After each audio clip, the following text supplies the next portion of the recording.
Muy buenas noches a todos y le damos la bienvenida a nuestro ciclo de charlas 2022 de la Fundación Felisa Rincón de Gautier y de la Asociación de Historia del Viejo San Juan. Le damos las gracias por continuar con nosotros luego del receso del mes de julio. Y hoy damos inicio a este ciclo de charlas de este segundo semestre con la presentación de la doctora Clara Román Odio y del libro Mujeres Espiritistas en Puerto Rico 1880-1920. Como siempre, le agradecemos su asistencia y compartiremos sus comentarios y sus preguntas una vez termine la charla. Y antes de comenzar, damos una breve biografía de la doctora Clara Román Odio.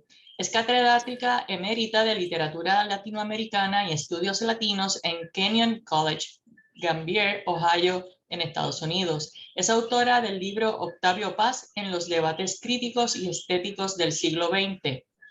3C3 editores. Y el campo del feminismo transnacional. Se destaca su libro Sacred Iconographies in Chicana Cultural Productions y el volumen transnacional Borderlands in Women's Global Networks. Su investigación analiza el impacto de la teoría descolonial y los estudios de género y raza en las producciones culturales de América Latina y el Caribe. Sus exhibiciones digitales incluyen Latinos in Rural America, Stories of Knox County, Crossing Borders for Feminist Resistance y Mujeres Espiritistas Puertorriqueñas, de las extraordinarias pioneras a las contemporáneas. Galardonada por docencia e investigación, sus premios incluyen The Kenyon College Senior Faculty Trustees Teaching Excellence Award, Ohio Humanities, the Andrew Mellon Foundation, the Ohio 5 Digital Scholarship y the Digital Storytelling Fund, apoyando por the Andrew Mellon Foundation. Su exhibición digital Latinos in Rural America se incluye en la serie del Smithsonian Institution Traveling Exhibition. Con ustedes, la doctora Clara Román Odio. Que disfruten la charla.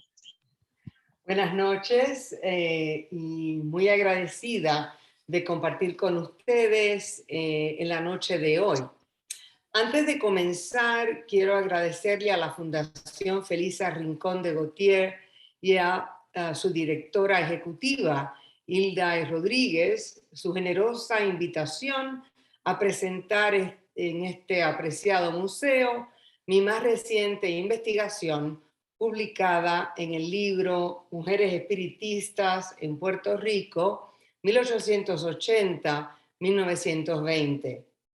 Mucho me honra y me complace compartir este trabajo con usted.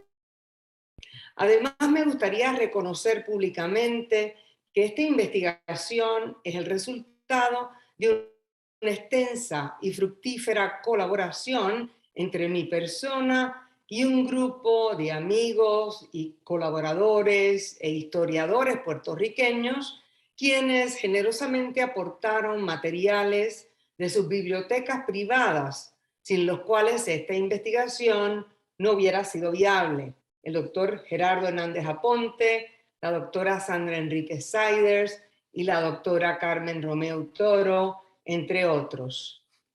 Asimismo, quedo profundamente agradecida de las espiritistas puertorriqueñas contemporáneas que recibieron con entusiasmo mi invitación a una entrevista sobre su trabajo y experiencia espírita. Las señoras Nereida Beltrán, Aida Cardona, Lidia Cardona, Nélida González, Vanessa González, Nidia Elosada, Hilda Mirós, Lidia Román y Ana Troche.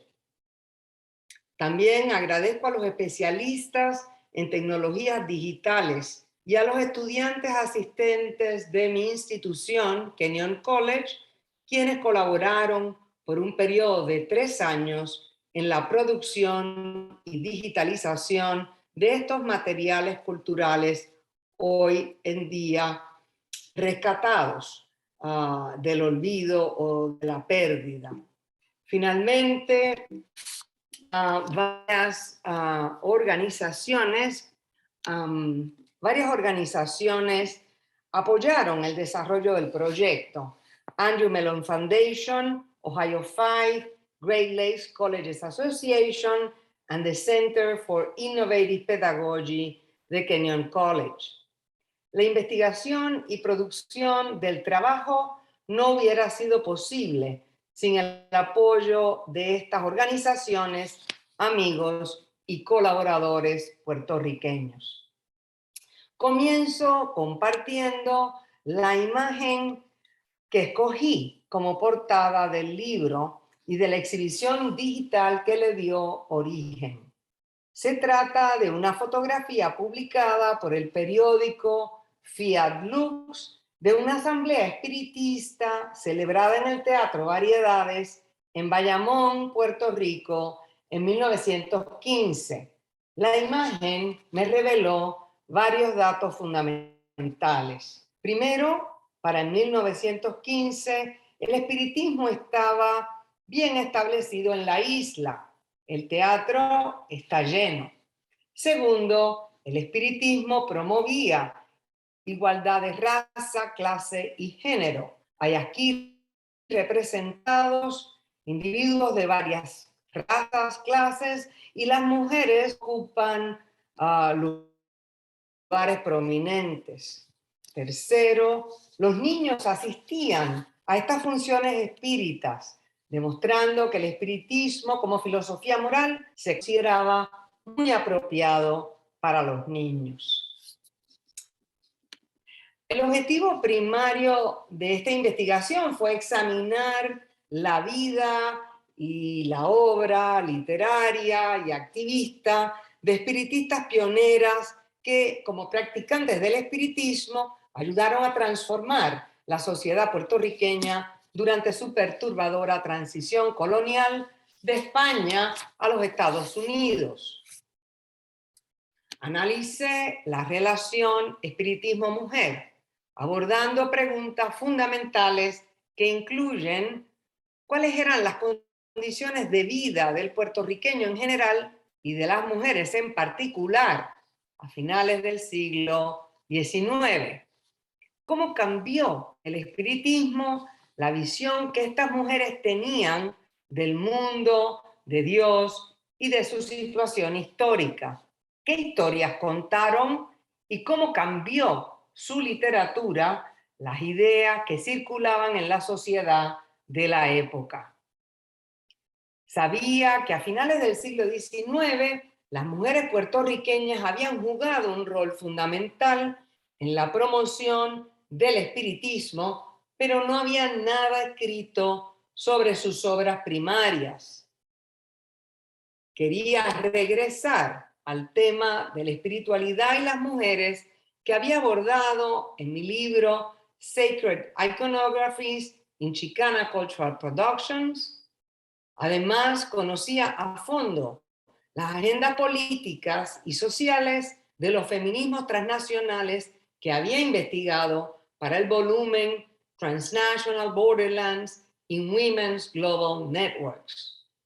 Me pregunté en qué medida las espiritistas puertorriqueñas pioneras encajaban con las agendas políticas y sociales de avanzada que circulaban en la isla en las últimas 3 décadas del siglo XIX y las primeras 2 del XX.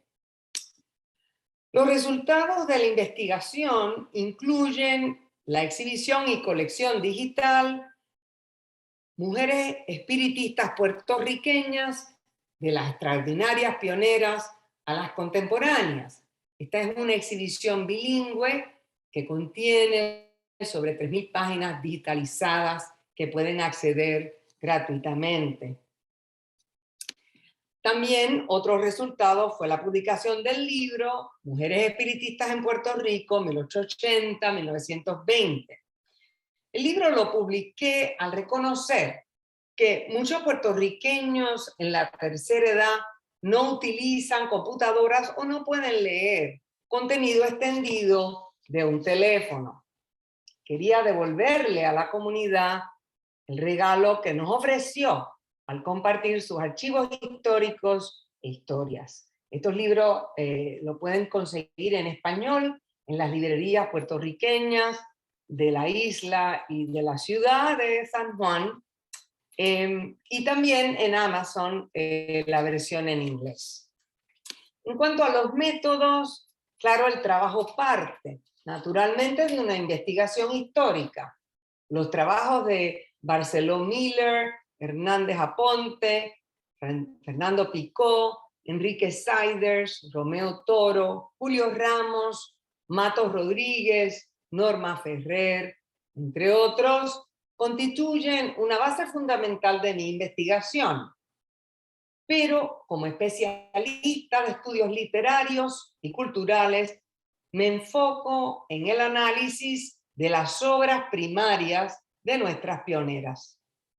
Para rastrear las dinámicas del poder, abordo 3 preguntas fundamentales. ¿Quién habla en este texto y con qué propósito? ¿Cómo desafía esta voz las narrativas sociales dominantes? ¿Cómo cambia la literatura como institución a raíz de la incorporación de estos escritos? Me pregunto cómo se construyen los textos y cómo se relacionan con otras narrativas que circulan en la sociedad. Un ejemplo de ello es mi libro Octavio Paz, en los debates críticos y estéticos del siglo XX, donde analizo los poemas largos, extensos de Paz y su diálogo con la sociedad de su tiempo. Otro método que utilicé fue la historia oral. Nos servimos de la historia oral porque esta ofrece una puerta de acceso a las alianzas personales ausentes del registro histórico. Como fuente de un nuevo conocimiento y de nuevas perspectivas interpretativas, la historia oral documenta la mentalidad del pueblo, las estrategias empleadas en circunstancias difíciles y los cambios en las dinámicas del poder. Como fuente de un nuevo conocimiento y de nuevas perspectivas interpretativas, la historia oral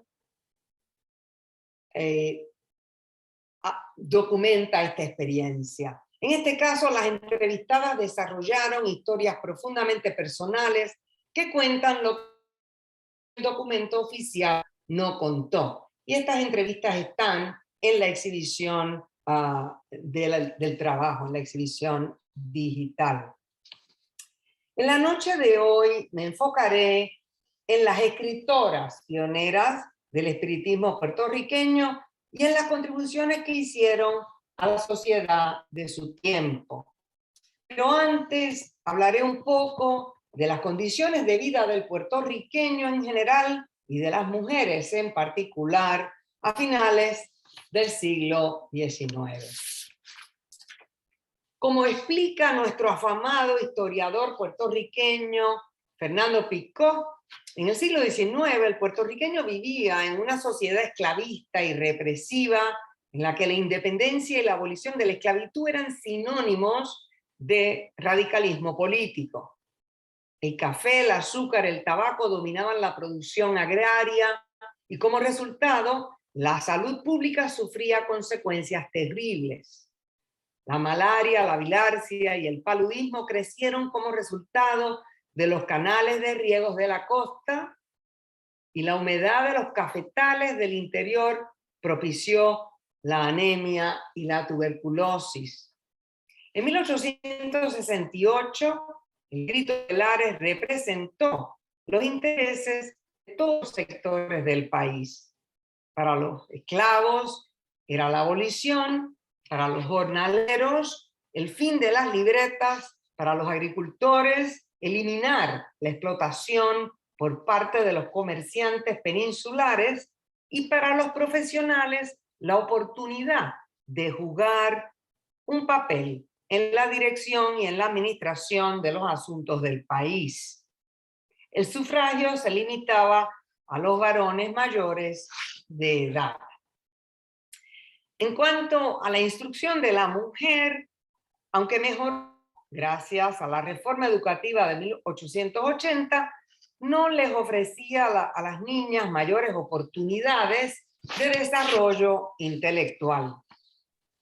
Como explica María Fátima Barceló Miller en su estudio Los pinceles del universo, a principios del siglo XIX, solo un manojo de niñas capitalinas recibían lectura, escritura y doctrina cristiana. No es hasta el 1856 que el gobierno abrió escuelas para niñas en las casas de mujeres que sabían leer y escribir. En 1897, el Colegio de las Madres del Sagrado Corazón tenía una escasa matrícula de 120 alumnas. En 1880, bajo la influencia krausista, se adelanta la educación de la mujer, pero con 3 objetivos principalmente. Primero, convertirlas en ayudantes del esposo en su función pública. Segundo, hacerlas buenas educadoras de los hijos a fin de convertirlos en buenos ciudadanos. Y tercero, influir en la sociedad por medio de las buenas costumbres útiles para neutralizar la rudeza masculina. Así que el objetivo era formar a la mujer como madre, educadora y transmisora de los valores, pero no hacerla partícipe en la elaboración de dichos valores. ¿Cómo influye el espiritismo en este contexto? Para abordar la pregunta o abordar esta pregunta, hay que analizar la relación espiritismo y género. Y esta relación no es una tarea fácil, abordar este tema. No lo es porque aunque según el espiritismo el hombre y la mujer tienen en principio los mismos derechos, los seres humanos vivimos en un contexto social en el que el género continúa planteando serios problemas de desigualdad y falta de equidad. En mi investigación descubrí perpleja que entre los espiritistas puertorriqueños abundaba una ceguera de género que empequeñecía a la mujer, manteniéndola en una posición inferior ante la ley y las ideologías que circulaban en la sociedad del momento. La bibliografía crítica de entonces y la de hoy día no difieren en mucho. Por ejemplo, con excepción de la muy afamada Luisa Capetillo, hay una notable escasez de estudios sobre mujeres espíritas. Cuando se les incluye en estudios masivos, es común que se les dedique un mínimo de texto o acaso una nota al pie de página. Este silenciamiento no responde a la falta de contribuciones que hicieron las espiritistas pioneras, contribuciones verdaderamente valiosas. A mi entender, del registro histórico y bibliográfico, refleja más bien una prevalencia severamente sesgada de narrativas maestras que promueven la ideología predominantemente masculina, sea por costumbre o por prejuicio de género. Ello genera un vacío bibliográfico que ignora el problema que este silenciamiento le ha planteado a la mujer de entonces e incluso la de hoy día.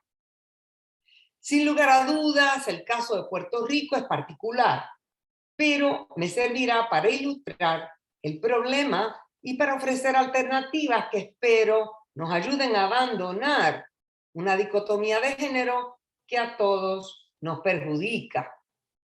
Para ejemplificar, abordo 3 casos: el de Rosendo Matienzo Cintrón, el de Eugenio María de Hostos y el de las pioneras espiritistas puertorriqueñas que investigo. En 1913, uno de nuestros más afamados y comprometidos espiritistas puertorriqueños, don Rosendo Matienzo Cintrón, publica en el Rotativo Espírita El Buen Sentido un elogio a la labor que realizaban 8 o 10 espiritistas puertorriqueñas en la isla, incluyendo a la ilustre escritora y activista espiritista Agustina Guffain de Doitó.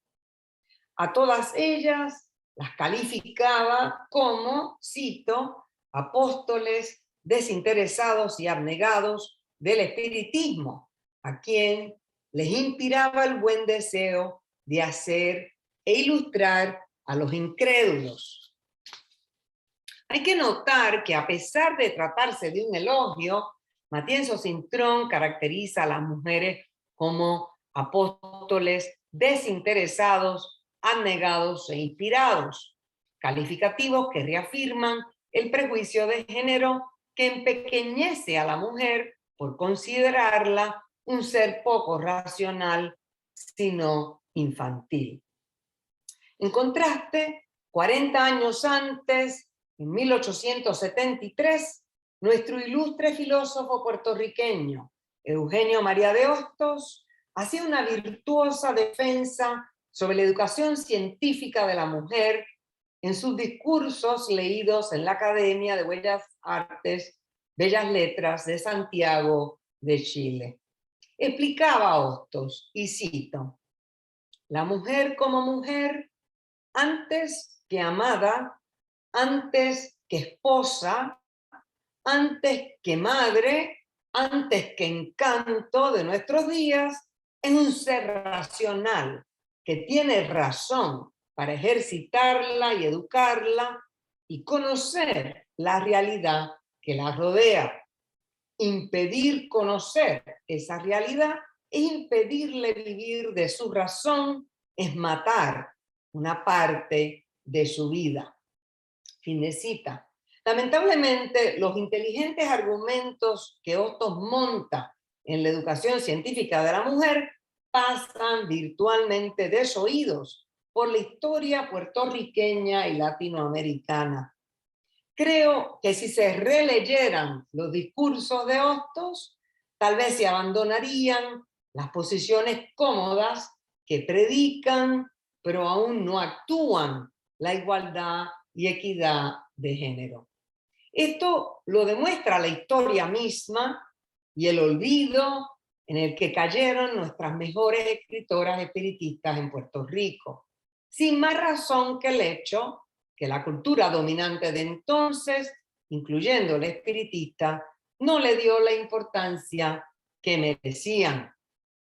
Como veremos a continuación, nuestras escritoras y activistas de las últimas 2 décadas del siglo XIX o 3 décadas y principios del XX hicieron contribuciones de muy gran alcance. Por un lado, validaron por medio de su literatura mediumnímica leyes y principios espíritas fundacionales. Por el otro, con su escritura ensayística, analizaron críticamente la situación de la mujer de su tiempo, ofreciéndole alternativas de vida originales que promovieron con autenticidad. Ofrezco a continuación breves ejemplos para destacar algunas de estas contribuciones. Como documenta Gerardo Hernández Aponte, Josefa Martínez Torres, 1862-1881, ciega desde la infancia, pobre y analfabeta, fue una medium auditiva que se destacó por la publicación de Dictados de la tumba. Escribió por un breve periodo de 2 años, cuando la joven apenas contaba con 17 o 18 años, pero estableció conexiones decisivas con el espiritismo local e internacional que van de Puerto Rico a la Sociedad Constancia de Argentina, a la revista de Barcelona La Luz del Porvenir, a la Biblioteca del Congreso de los Estados Unidos y de vuelta al Ateneo puertorriqueño. Su colección de novelitas y artículos de recreo, publicada en 1880, se considera la primera novela publicada por una mujer en la isla. Así de alta es su calidad literaria. Además, su literatura mediumnímica ilustra principios fundacionales del espiritismo. El cuento El hijo de la aldeana ilustra muy bien las destrezas narrativas de Josefa Martínez Torres. El cuento abre con una hábil descripción de la situación y el contexto del relato.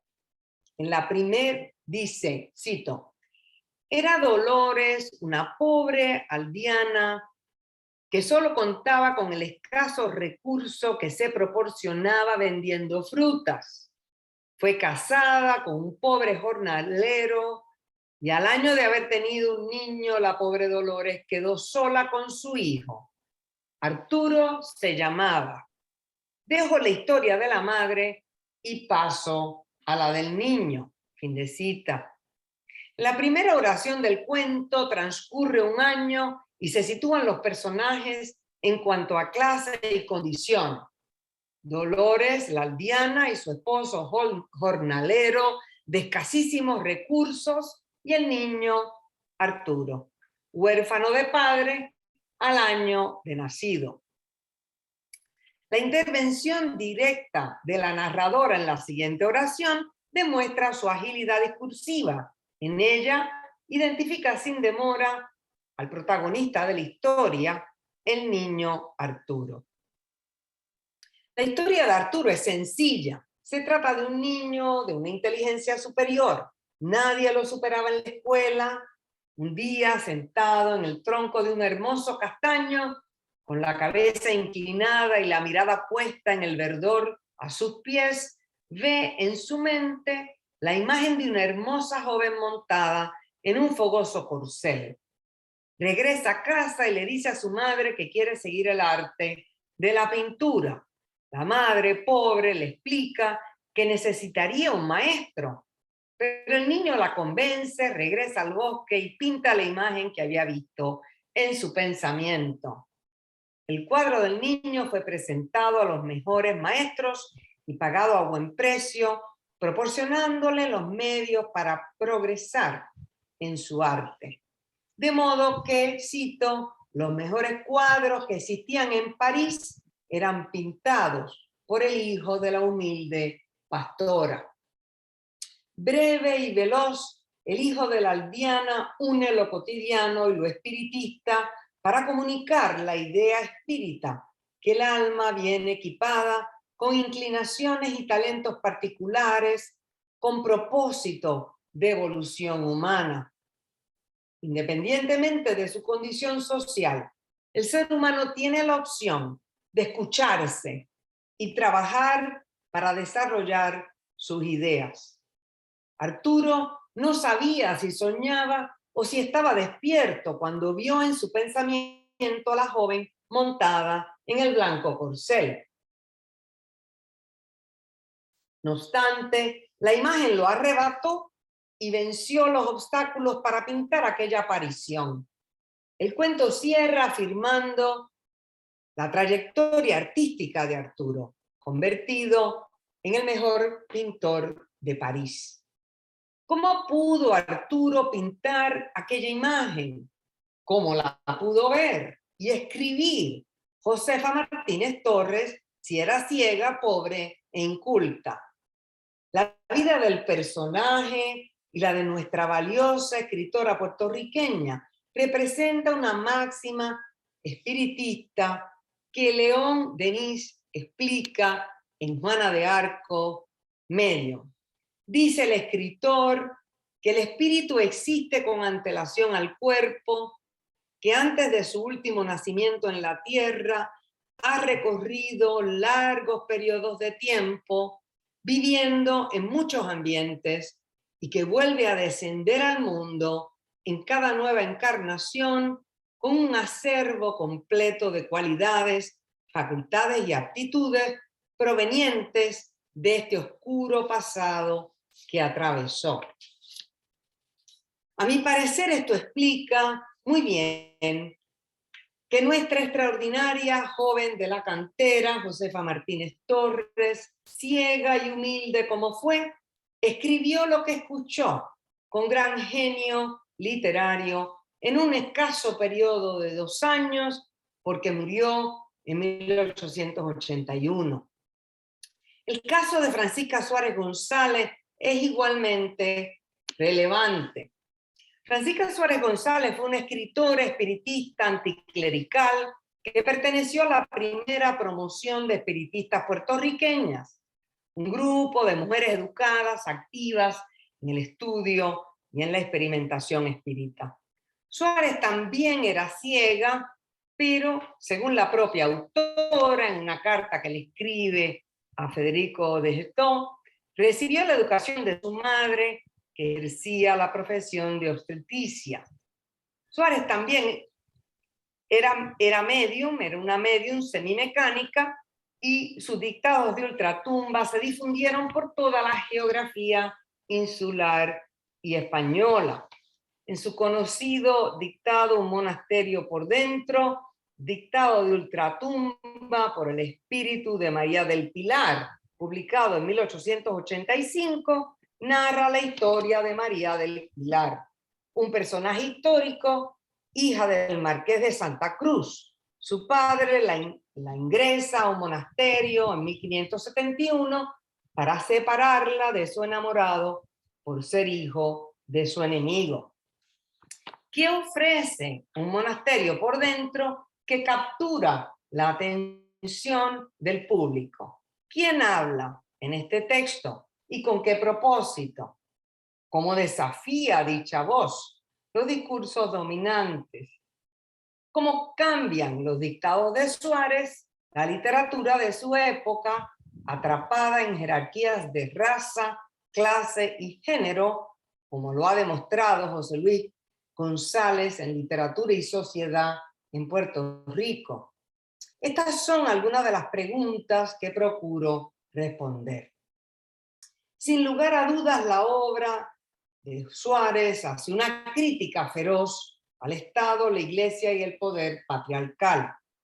En cuanto a la escritura misma, mi análisis demuestra que Un monasterio por dentro refleja el castellano del siglo XVI, así como el tiempo y el espacio del monasterio desde donde se narra. Esto plantea la cuestión de la mediunidad. Si se trata de un dictado de ultratumba, ¿cómo ocurre el dictado? ¿En qué consiste el proceso de comunicación mediumnímica? En mecanismos de la mediunidad, además Arthur Chioro dos Reis explica que, cito, se trata de un proceso de atracción energética que se establece por afinidad y sintonía en el campo de las ideas e intereses, cuando el espíritu comunicante llega al ambiente mediumnímico. Es una comunicación de mente a mente, un asunto de absorción de corrientes mentales. Ya en 1859, el codificador del espiritismo, Allan Kardec, describía al medium como, cito, personas dotadas de una potencia mediadora suficientemente grande, sea para producir efectos físicos, sea para transmitir el pensamiento de los espíritus por medio de la escritura o el habla. Basándome en el análisis de la voz en los textos de Suárez, concluyo que la capacidad mediunímica de nuestra autora era en realidad muy sofisticada. Por ejemplo, el vocabulario de un monasterio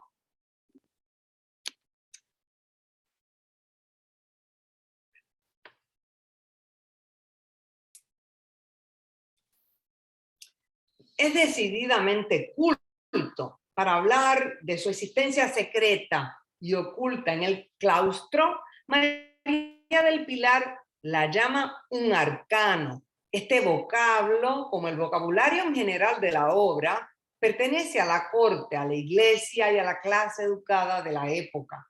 Así lo demuestran frases como «Sírvase vuestra excelencia a seguirme, ¿quién eres tú, sombra del Averno, que a estas horas vienes a importunar la tranquilidad del claustro? ¿Qué nefando crimen comete el que abusa de la impotencia, quitándole al ser que piensa todas las facultades para impedir que se niegue a los inmortales caprichos?» Y luego blasonas.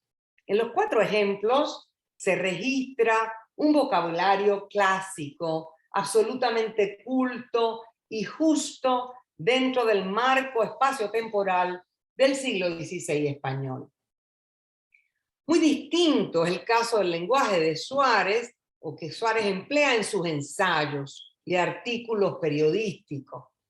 Lenguaje a la vez modesto y familiar, irónico, pero civil.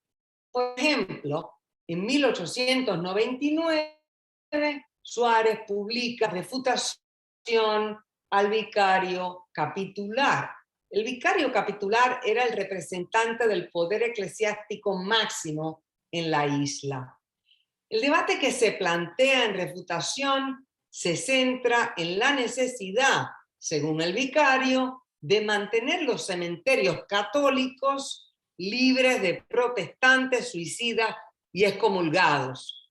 Suárez, por su parte, argumenta que el clero, una colectividad de hombres que vivió del Estado para vender la salvación de las almas, ya no tiene injerencia en asuntos gubernamentales. Cito: «Debió usted comprenderlo así, puesto que en nuestra nueva Constitución no se subvencionan los hombres que se dedican a ejercer ministerio religioso por juzgar lo asunto que no incumbe a la nación y sí puramente a la conciencia individual, por lo que cada cual es libre de adorar a Dios en la forma que le satisfaga su razón o buen sentido». La voz, en este caso, es enteramente contemporánea, planteando con suma efectividad un asunto del momento histórico en el que se produce el problema de los cementerios. En los ensayos de Suárez salen a relucir los mecanismos de exclusión y control del monopolio eclesiástico, no solo en cuanto al entierro de los muertos y a las ganancias económicas que se reciben, sino también en cuanto al control de información y el libre pensamiento. La actividad periodística de Francisca Suárez fue extensa y muy relevante porque captura un momento importante de la separación del Estado y la Iglesia en la isla y los debates que se plantearon a raíz del cambio de gobierno, como lo demuestra este caso de los cementerios. La literatura de Suárez demuestra que la mujer puertorriqueña se sirvió de la transición colonial para expresar su voz, una voz fuerte y bien fundamentada que se basa en la razón y en el espiritismo libre pensador para dar a conocer su opinión. En suma, la autora produjo un contradiscurso en el que la mujer desempeña un rol protagónico que prometía transformar los espacios donde la sociedad puertorriqueña producía sus leyes y sus normas, es decir, en la casa, la iglesia y el Estado. Simplicia Armstrong de Ramus fue una ilustrada, escritora y activista espiritista, hija de un inglés protestante que falleció cuando la niña tenía 5 años y de una madre católica que falleció cuando ella tenía, Simplicia tenía 13 años y quedó a cargo de un hermano de 9. Armstrong de Ramus no era medium, pero dedicó su vida a la lucha por la emancipación de la mujer puertorriqueña, a pesar de que sufrió desde niña de fiebre tifoidea, porque en ese tiempo no se habían descubierto los antibióticos. Repensó los roles de género y la domesticidad, y adoptó una espiritualidad espírita que la reconcilió con Dios, con el universo y con la verdadera fuerza de la caridad. En su libro Ramos de Azucenas, publicado en 1908, se sirve del espiritismo para hacer una radiografía del comportamiento social del Puerto Rico finisecular. Encuentra un pueblo sin norte, enfrascado en la jerarquía de género y clase y en los prejuicios religiosos de la vieja España. Armstrong de Ramú le ofrece a la mujer los instrumentos del estudio, el trabajo y la espiritualidad espírita para independizarse de una cultura que la desaloja de sí misma y la descarta. Por ejemplo, sobre el trabajo y la mujer, explica en Ramo, cito, el trabajo es la base de la regeneración social, pero para que la mujer comprenda su misión sobre la tierra, a más del trabajo práctico, necesita pensar que ella es, sin o con el hombre, una parte necesaria de y para la sociedad. Y por lo tanto, para nada tiene que esperar su aplauso, teniendo para todos sus actos un juez en su razón ilustrada. Despojada de convencionalismos, necesidades inútiles y el deseo de aprobación masculina, Armstrong de Ramú propone que la mujer tiene la posibilidad de labrar su propio destino. Nuestra autora pone el asunto de la emancipación femenina en las manos de la mujer, porque para ella el cambio cultural que se requiere para levantar una sociedad más equitativa y justa solo es posible mediante un proceso auténtico de liberación interior. En su caso, este proceso de concientización lo mediatizó el espiritismo kardeciano. Para hablar de Agustina Guffain de Doitó, hay que preguntarse cómo se organizaron las mujeres para enfrentar una sociedad injusta, no solo con ellas, sino también con los desamparados sociales. Las poblaciones rurales en el Puerto Rico de entonces no tenían redes de conexión y las barreras de clase, raza y género eran virtualmente inapelables, habiendo sido implantadas y reforzadas por el Estado colonial y la Iglesia Católica Romana Apostólica Romana durante más de 4 siglos de dominación. Como lo ha demostrado Barceló Miller, la educación de la mujer puertorriqueña en ese tiempo era básicamente inexistente. Agustina Guffain fue una de las líderes espiritistas más conocidas e influyentes de su época. Guffain desafió problemas de aislamiento y falta de educación femenina, creó redes de asociación indispensables que hicieron posible el apoyo entre mujeres en el Puerto Rico de finales de siglo. Su revista El Iris de Paz, publicada de 1900 a 1912, reunió las voces de las espiritistas puertorriqueñas. Hizo posible que las mujeres se conocieran y de ese encuentro nació una conciencia femenina, libre pensadora, solidaria y colectiva. En su revista se publicaron cuentos, novelas, ensayos, ideas y aspiraciones de las mujeres de su tiempo.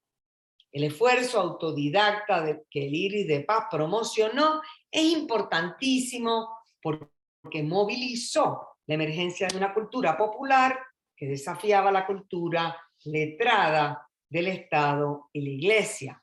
Las mujeres espiritistas participaron activamente en foros públicos, conectaron lo personal y lo colectivo y se ocuparon de que el derecho natural tuviese un lugar central en los debates que emergieron durante la transición colonial. Además, su revista fue la responsable principal de implantar en 1903 la Federación de los Espiritistas de Puerto Rico. En 1907, Guffain publicó Efluvios del Alma, colección de artículos y pensamientos. En Efluvios, Guffain aborda la pobreza de un pueblo sometido a la miseria por un sistema económico colonial. Sirviéndose de la doctrina espírita, ve y escucha lo que la población privilegiada es incapaz de ver o indecorosamente descarta. Radical y revolucionario en principios, el espiritismo se constituyó en un cuerpo de estudio que proveía modos alternativos de pensar acerca de los graves problemas que azotaban la isla, desde la extrema pobreza que mantenía el Estado colonial hasta el sexismo y la opresión femenina que propagaba la ley y la iglesia. Esto emerge en sus narrativas, discursos, aforismos y ensayos periodísticos y encarnan en su comportamiento y sus funciones como ciudadana y miembro de familia. Como queriendo inscribir a las mujeres puertorriqueñas en el registro histórico, Efluvios se enfoca en personajes femeninos, algunos figurados, algunos históricos. En este sentido, la intención de Guffain parece ser ubicar a la mujer puertorriqueña en un contexto general, humano, añadiendo a sus facultades de amar y sentir, propias del espíritu, la facultad de pensar. Su propuesta es clara: educar el pensamiento de la mujer con el fin de que pueda contribuir a la gran obra de la regeneración humana que el espiritismo promete. Por eso, en la advertencia de su libro Efluvios, dice: amar y sentir son facultades privativas del espíritu, y así es la mujer. Añadamos a estas facultades esenciales la de pensar y pensemos libremente. Eduquemos nuestro intelecto sin preocupación alguna, y de ese modo coayudaremos mejor a la gran obra de la regeneración humana. Fin de cita. Es decir, igualdad, paridad y educación para la mujer es el blanco, el punto crítico y el objetivo primario de Guffain en Efluvios del alma. El espiritismo le sirve como instrumento intelectual y moral para abrir el campo a la explicación y a la justificación. En suma, de la escritura y el activismo de Agustina Guffain emergió una puertorriqueña que se concibió a sí misma como agente de cambio y como puente entre la ciudad letrada y el pueblo. Lola Baldoni Pérez fue nieta de un oficial francés que, huyendo de una terrible matanza en la República Dominicana, se estableció en Puerto Rico a finales del siglo XVIII. Lola fue la segunda hija de una familia libre pensadora y antiespañola que profesaba el espiritismo. Las 5 hermanas Baldoni eran espiritistas. Lola practicó o perteneció al llamado primer feminismo que luchó por el derecho de la mujer a la educación y al sufragio. Se destacó como escritora y abolicionista de la pena de muerte. Fue muy conocida en Puerto Rico y en España por sus contribuciones a las revistas El Iris de Paz y La Luz del Porvenir. En su libro Impresiones, colección de artículos publicado en 1894, salen a relucir los prejuicios de género que impedían el desarrollo intelectual y moral de la mujer. Baldoni analiza las narrativas maestras dominantes de la cultura de su tiempo y las desmonta con un estilo sofisticado y elegante. Por ejemplo, somete la idea de la belleza femenina a un diligente escrutinio. Lo hace para ofrecerle a la mujer otros valores capaces de satisfacer la vida. Admite que la perfección de rostro y cuerpo no es del todo común y plantea que la mujer, cito, puede crearse una belleza invencible y permanente que resistirá al tiempo. Fin de cita. Esta belleza se alimenta de, cito, la modestia, la dulzura, la bondad de carácter y los sentimientos nobles, caritativos y generosos que harán del ser más imperfecto un ángel. Fin de cita. Ofrece los modelos de la madre junto a la cuna del niño la esposa compartiendo las penas del esposo, la dama que se desprende de sus joyas para aliviar la suerte fatal del mísero indigente y la hermana de la caridad. Para Baldoni, estos tipos de mujer y sus diversas misiones son los más dignos de admiración y entusiasmo, además de la importante misión de la escritora y activista soltera que ella misma modela. Lola Baldoni escribió para despertar a la mujer de su tiempo de la fantasía femenina que la cultura le servía, pero también lo hizo, como todas las buenas escritoras, para las mujeres de los tiempos venideros, las que la leemos hoy en día. Luisa Capetillo Perón, muy conocida, una escritora, líder, obrera internacional y defensora del sufragio universal, una de las figuras políticas y literarias más destacadas de las primeras décadas del siglo XX, fue hija de un trabajador vasco y de una inmigrante francesa. Capetillo postuló una premisa no conformista sobre la mujer y el obrero que se nutrió del anarquismo y el espiritismo.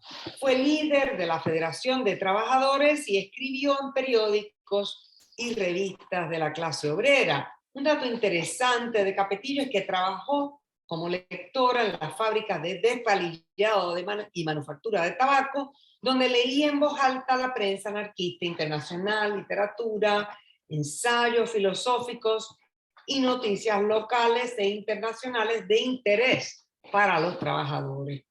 La cualidad oral de sus lecturas se traslada con gran efectividad a su escritura. Su libro, Mi opinión, que tiene un título larguísimo pero muy importante, sobre las libertades, derechos y deberes de la mujer como compañera, madre y ser independiente en el hogar, en la familia, en el gobierno, publicado en 1911 y reimpreso en el 13, se considera uno de los tratados feministas más tempranos de América Latina y el Caribe y un importante ejemplo de escritura obrera feminista espiritista. En mi opinión, se cruzan feminismo, literatura, historia del movimiento obrero y la historia intelectual del temprano siglo XX en Puerto Rico. El tema central del libro es la emancipación de la mujer y la necesidad de cambios radicales en la estructura social y la dominación económica, incluyendo legislación para legalizar el divorcio y el amor libre. Capetillo aborda la sexualidad, la salud mental y física de la mujer, la higiene, la espiritualidad, la nutrición y los derechos políticos y económicos, y hace un llamado al cambio en las leyes laborales, la educación, el matrimonio y la religión. Más importante aún, formuló una política sexual radical que, por su calidad ética, desafió tanto a los intelectuales del país como al Estado. Lo hizo abordando dos problemas fundamentales para la mujer: la estructura familiar heredada del siglo anterior y la posición subordinada que ocupaba la mujer ante la ley y la sociedad de su tiempo. Para comprender el radicalismo de su postura, hay que entender su contexto social.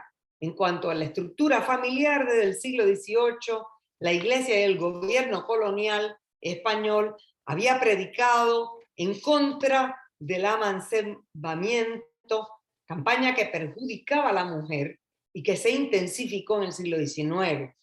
Sin embargo, existían grupos populares que desafiaban el matrimonio y la estructura familiar que auspiciaba a la élite, el Estado y la Iglesia. Como lo demuestra el historiador Félix Matos Rodríguez en su estudio sobre la jefatura de familias urbanas en el San Juan decimonónico, había altas tasas de mujeres jefas de familia. El matrimonio no era un elemento central de la vida de las mujeres de la capital, especialmente en el caso de las mujeres de color y las esclavas. No obstante, la mujer puertorriqueña ocupaba una posición subordinada ante la ley. No existía el divorcio. Las autoridades eclesiásticas concedían la anulación del matrimonio solo en casos excepcionales. El tribunal civil podía garantizar pensión para la esposa y los hijos solo si se probaba que el tribunal eclesiástico también deliberaba sobre el caso.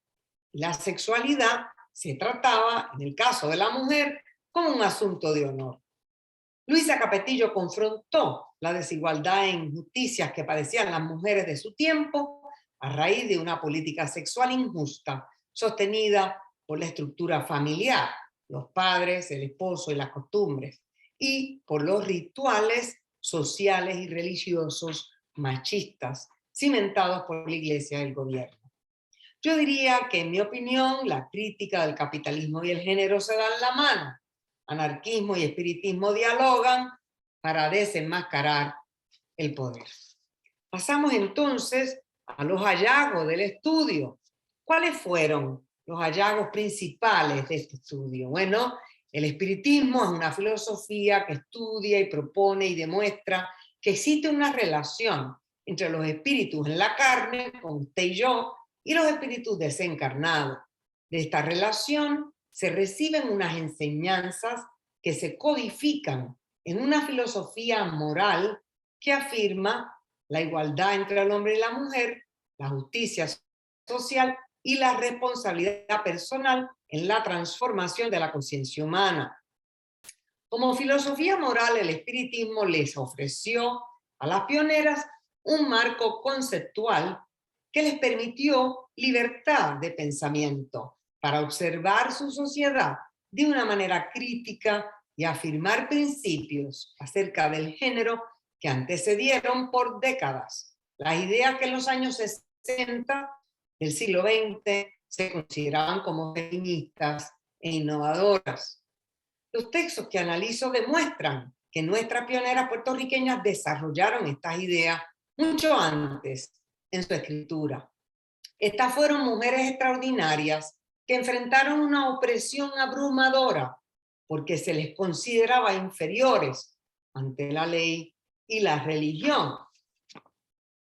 Eran hijas de un sistema colonial, patriarcal y misógino, sin voz ni voto. Sin embargo, transformaron la sociedad puertorriqueña abordando problemas que las afectaban directamente: la falta de educación y de derechos, las malas costumbres de la cultura y el aislamiento, la interseccionalidad en la opresión y el fanatismo religioso.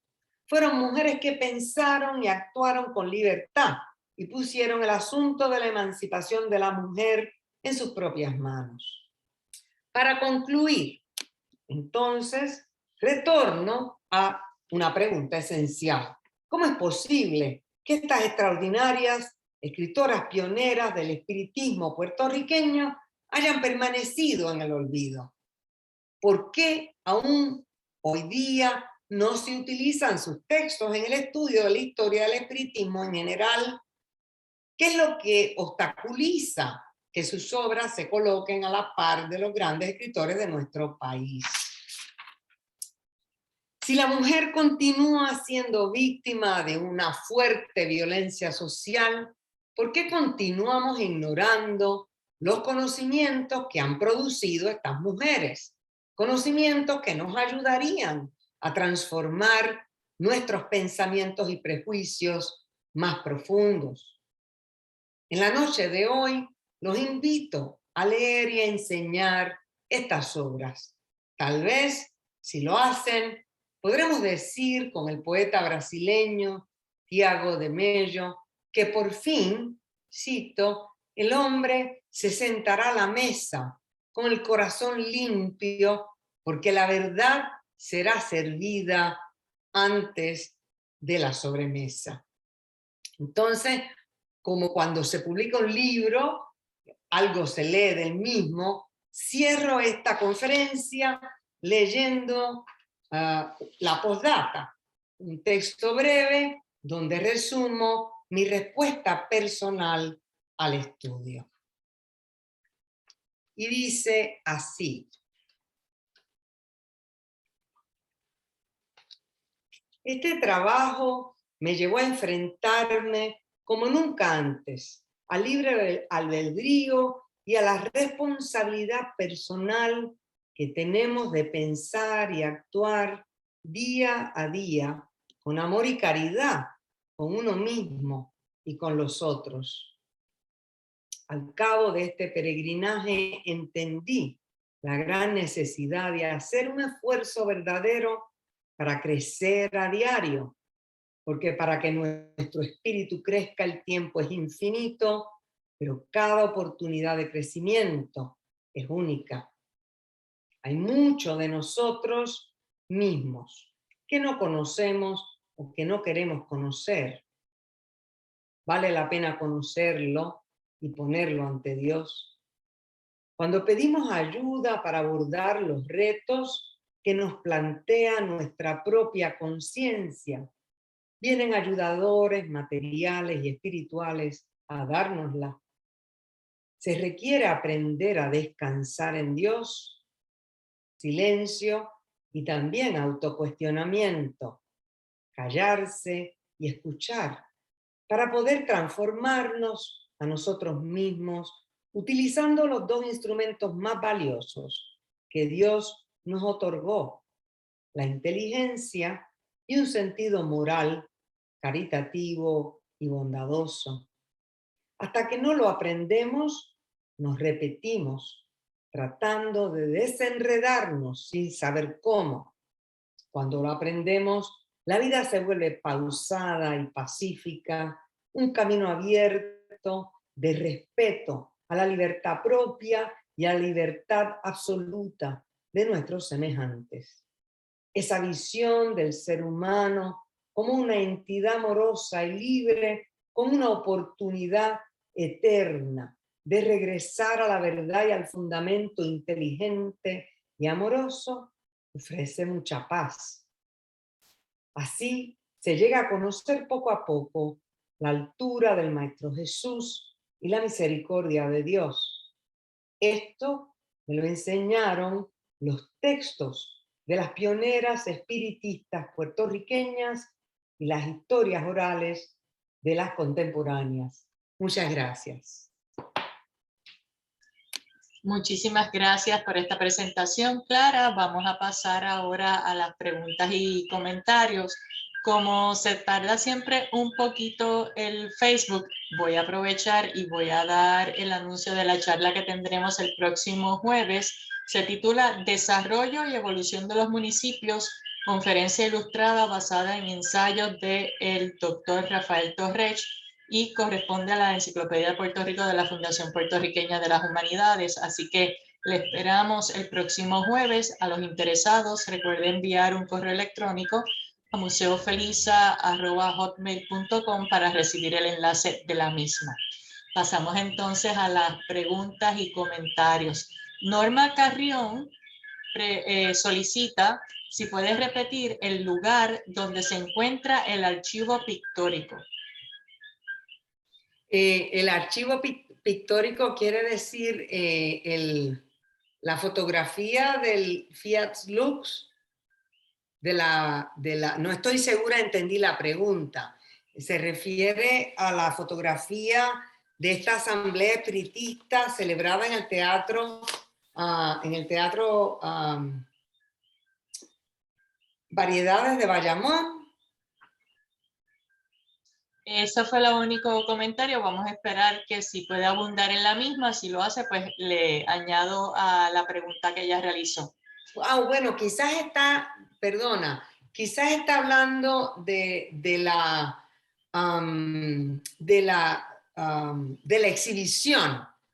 Y la exhibición tiene, ese archivo está, voy a darles la información aquí en el PowerPoint, está, se lo voy a dictar, dame un segundo, es que no entendía a qué archivo se refería. Ok, está en Espiritistas PR de Puerto Rico, .kenyon, KENYON, CIP.org. Perfecto. Ana Troche comenta, excelente presentación, información que pasa desapercibida en nuestra historia de pueblo, que tiene vigencia en nuestro tiempo y que puede ser utilizada en la enseñanza de la juventud para poder alcanzar la equidad y la igualdad en el trato y cotidianidad de todos los puertorriqueños. Queremos paz, enseñemos amor. Gracias, Clara, y a la Fundación. A usted, Ana, por seguirnos. Gracias. Laura Crespo, excelente, aprendí muchísimo. Vilma Lozada, me encantó, gracias por la iniciativa y la valiosa información que nos brindó. Alma Lozada, gracias, excelente presentación. Tengo mi libro de Mujeres Espiritistas y realmente es un tesoro. En Facebook, Mario Daubón pregunta, ¿cómo acoge la sociedad de principios de siglo este feminismo de avanzada?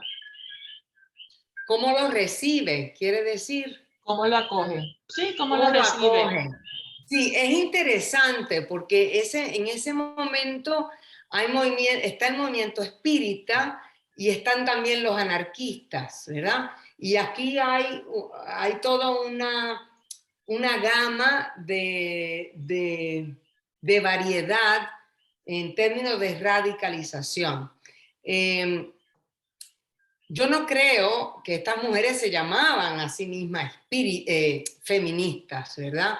Entonces, pero podemos utilizar el término porque plantean una propuesta de igualdad, equidad entre los géneros y algunos de radicalización. Son las mujeres, sin embargo, me parece a mí, las que toman la iniciativa y continúan promoviéndolo, ¿no? Entonces hay ceguera por parte de la cultura.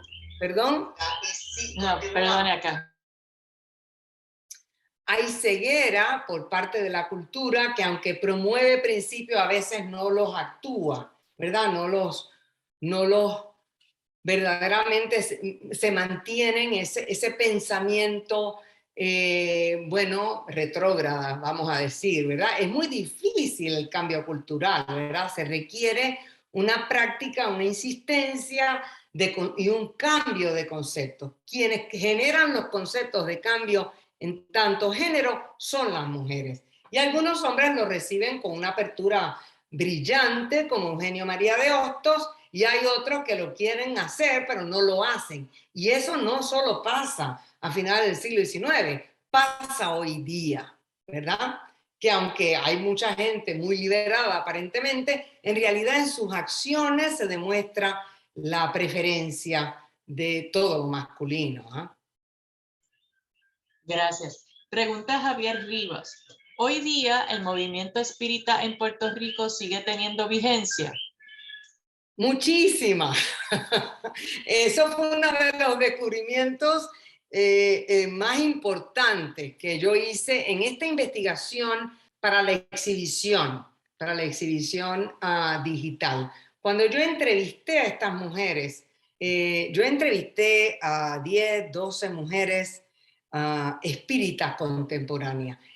Por ejemplo, te doy el ejemplo de la asociación AMEPA, la Asociación de Mujeres Espiritistas Puertorriqueñas en Acción.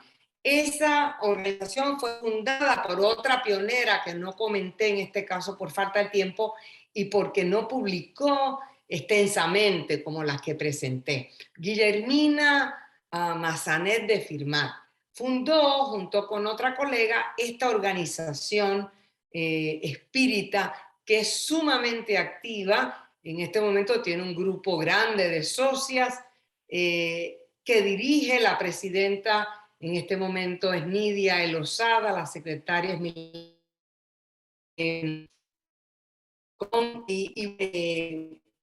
creo que la tesorera era Nereida Beltrán cuando yo entrevisté, era la tesorera, creo que cambió, pero es un grupo que hace todo tipo de actividades y su membresía viene de todo Puerto Rico, incluso Estados Unidos. Yo pertenezco a esa asociación.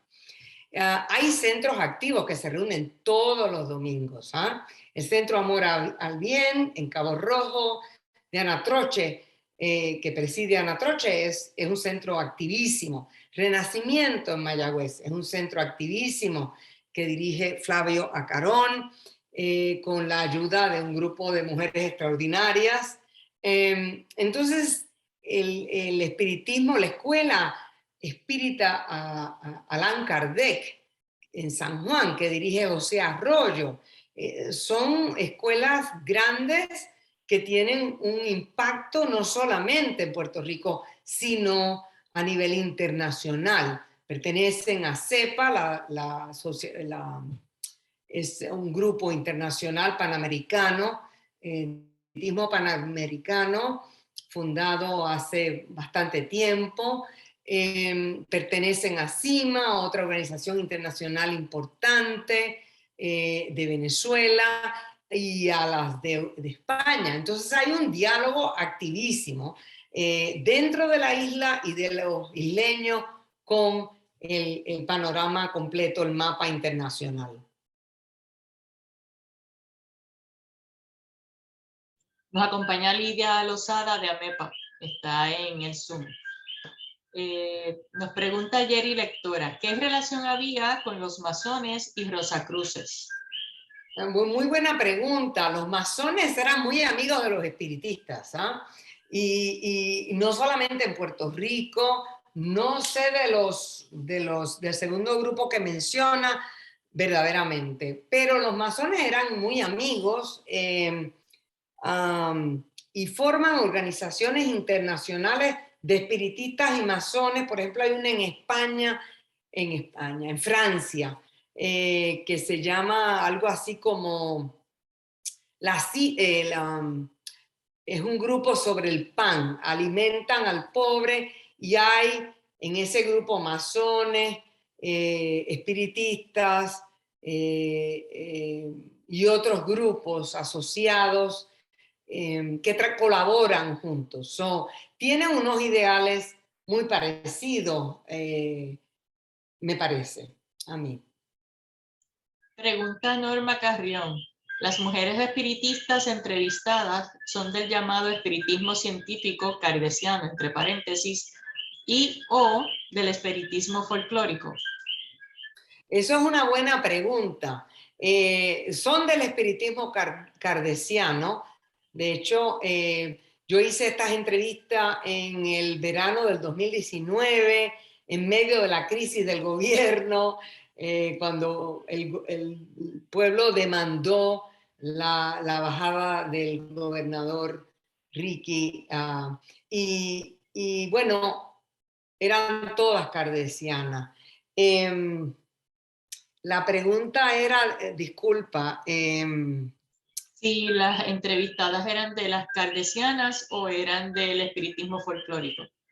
Esa distinción del espiritismo folclórico es una distinción debatida. Néstor, me olvida el apellido, Néstor, el que escribe historia del espiritismo en Puerto Rico, Escudero, Rodríguez Escudero, acuña el término de espiritismo folclórico, y entonces se separa, se trata de hablar de un espiritismo científico, un espiritismo más de pueblo. Yo verdaderamente, en mi libro incluyo a mi abuela Clara Cardona, que era una espiritista que sirvió en el pueblo de Puerto Rico por 40 años, kardeciana. Hacían todas, bueno, se utilizaban los libros de Kardec, etcétera, pero por ejemplo no se seguían los registros de las actividades o de las reuniones dominicales. Ella era una medium medicinante. Hay mucho espiritista que es de pueblo, y que tiene unos recursos a principio, ¿verdad? En las primeras décadas del siglo XX, tienen unos recursos limitados. Hay que tener cuidado con esa dicotomía. A mí me parece que cuando se subraya demasiado se peca por excluir espiritistas de pueblos que son fenomenales, no solamente buenos mediums, sino también que siguen el estudio de la doctrina. Muy bien, pregunta Francisco Valentín. ¿Los espiritistas tenían buenas relaciones con la Escuela Teosófica de Puerto Rico? Mira, no conozco la respuesta a esa pregunta, no estoy segura, así que no me quiero aventurar. Ok. Próxima pregunta. María Dobón pregunta que si usted ha tenido algún tipo de experiencia dentro del espiritismo. Esa es una excelente pregunta. Mira, yo crecí en una familia que pertenecía a la iglesia presbiteriana de San Sebastián, con una abuela espiritista que tenía un centro en el barrio Oaxaca. Y bueno, hay que entender que en el pueblo, que en esa época temprana, la misa se daba en latín. Entonces, los padres de familia leían, se reunían, eso salió en las entrevistas que yo hice, se reunían los viernes o los días que fueran, una vez a la semana, a leer. El padre leía el Evangelio según el espiritismo de Allan Kardec. Y ahí se enseñaba la doctrina moral de Jesús de Nazaret. Entonces, eso es una práctica cultural donde no se ve una contradicción realmente entre el dogma que sea religioso, católico, presbiteriano, evangélico, etcétera, y la filosofía espírita, porque el espiritismo no es una religión. Y esa es la confusión que ha alarmado a tanta gente, ¿verdad? Le hace mucho sentido a la gente puertorriqueña de entonces ese estudio del Evangelio según el espiritismo, porque es una filosofía moral y una misa en latín no enseña eso, ¿eh? Ni el catecismo, las reglas tampoco. Entonces, eso por un lado. Por otro, yo crecí familiarizada, pero no era espiritista. He tenido experiencias espíritas desde niña. Y una cosa que me ha pasado es que cuando terminé de dar el primer tour del libro, que fue a finales de este diciembre 21,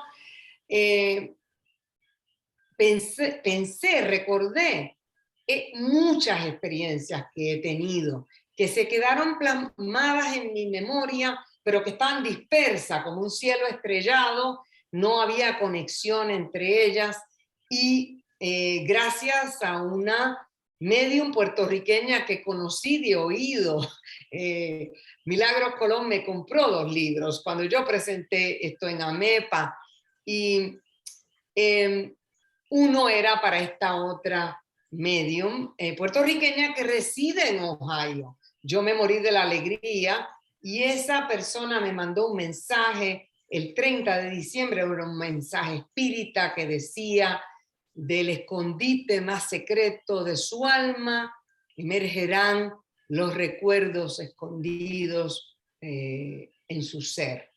Y ella me dice: este mensaje llegó para usted esta mañana. Yo no había pensado, tenía la inquietud de escribir esas memorias espíritas. Cuando recibí ese mensaje, me senté y escribí como 20 diferentes títulos con fechas.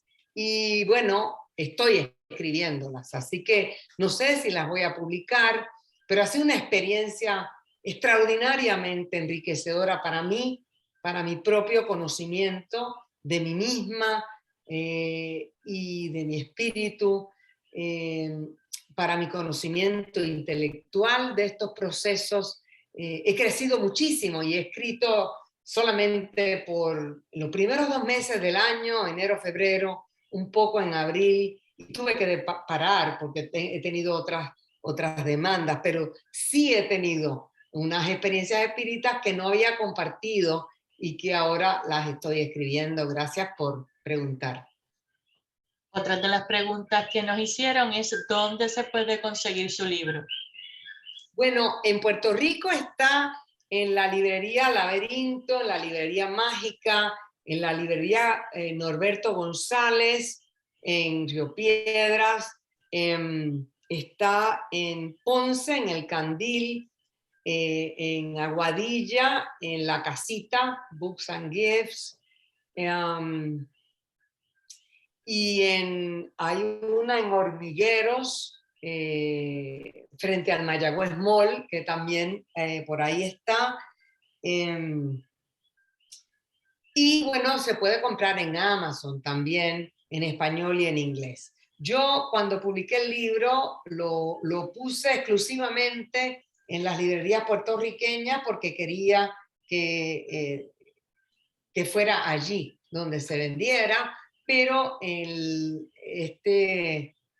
esta primavera, en enero, febrero, lo puse en Amazon porque me lo estaban pidiendo de otras partes y es muy difícil la salida a otros lugares si no está en Amazon. Además tenía la versión en inglés y quería darla a ese público angloparlante, pero está también en Amazon.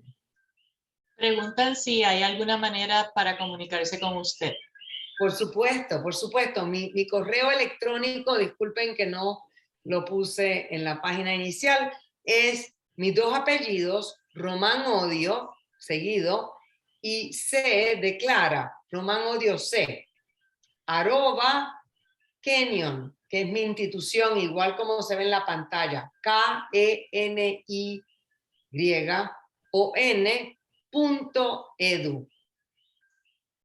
romanodio.kenyon.edu.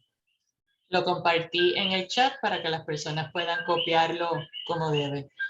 Preguntan si usted escuchó hablar o si llegó a visitar el lugar que se llamaba la Casa de las Almas en Santurce, donde comentaban que había un espiritismo muy elevado. Desafortunadamente no, porque como les dije, fue ese verano del 2019 y yo tenía planes de regresar en el verano del 2020, pero se vino COVID y todo se tuvo que cancelar. Así que se quedó, no pude ir. Vuelvo en diciembre, así que trataré de visitarlo, pero si tiene alguien información de contacto de ese centro o de ese grupo, le agradecería muchísimo que me lo enviaran por correo electrónico porque así me pongo en contacto con ellos y quizás puedo pasar y sentarme a conversar un rato. Preguntan que si de casualidad conoció a Augusto Cardona del Oeste. Augusto Cardona, bueno, quizás Augusto Cardona, hay un Augusto Cardona que se sentaba en el centro de mi abuela, así que no sé si es el mismo. La persona que pregunta comenta que también es de San Sebastián, así que es posible. Pues sí, claro que lo conocí. Sí, y sí iba al centro de abuela. Estaba casado con Clara, comenta ella. Otra Clara, no Clara, mi abuela, sí. Muy bien. Verifico si hay otras preguntas en Facebook, le damos tiempo. Como indiqué, escribí el correo electrónico de Clara en la parte del chat de Zoom. A las personas que nos acompañan en Facebook, mañana coloco la portada del libro, donde lo pueden conseguir y también el correo electrónico. Bueno, por ahora no tenemos ninguna otra pregunta, así que Clara, muchísimas gracias por la presentación, por haber aceptado la invitación, que tuvimos que coordinarla con un poquito de tiempo en lo que todo se podía colocar de la manera correcta para que estuviese usted presente dentro de Zoom y nosotros también. Así que de verdad le agradecemos como siempre haber aceptado nuestra invitación. A las personas que nos acompañaron le damos las gracias. Los esperamos el próximo jueves y también le damos las gracias a la Fundación Puertorriqueña de las Humanidades que nos auspicia al intérprete de señas que hoy no pudo estar presente por causas ajenas a su voluntad. Y tenemos la pregunta que dice, ¿cuál es la diferencia entre espírita y espiritismo? Espírita y espiritista son adjetivos para llamar a una persona que estudia o sigue la filosofía del espiritismo, la filosofía espírita. Espírita y espiritista son ambos adjetivos para referirse a la calidad o la cualidad de una persona o de un texto que remite a la idea o a la filosofía del espiritismo. Nos comenta Mariel del Toro que la Casa de las Almas está incluida en el Registro Nacional de Lugares Históricos. Gracias. Y Linda Ajá. Morán comenta que su abuela en México era espírita. Nos preguntan cómo se llama el libro, si puede colocar en Zoom la portada de su libro para que lo puedan ver. Ahí está. Mujeres Espiritistas en Puerto Rico, 1880 a 1920, de la doctora Clara Román Odio. Y Linda Morán también comenta que era muy popular en Brasil ser espírita. Todavía lo es. Muy bien. Clara tiene en Zoom el teléfono de la Casa de las Almas, 787-725-1181. ¿Me lo puedes repetir? Claro que sí. Ajá. 725-1181. 1181. Casa de las Almas. También le incluye la ubicación, se la hago llegar por correo electrónico. Muchísimas gracias, se los agradezco tantísimo. Claro que sí, está cerca del Hospital San Jorge. Sí, y les aviso cuando tenga mis experiencias espíritas hechas, escritas, quizás podemos hablar de eso. Claro que sí. Claro que sí. Así que nada, le haré llegar por correo electrónico la dirección, la ubicación. Así que a todos, gracias por estar con nosotros. Les esperamos la semana que viene. Muchas gracias, Clara. Un placer. Estaremos en contacto. Claro que sí, un placer y muchas gracias por acompañarme esta noche. A ustedes. Ok, hasta luego. Buenas noches. Gracias. Adiós. Adiós.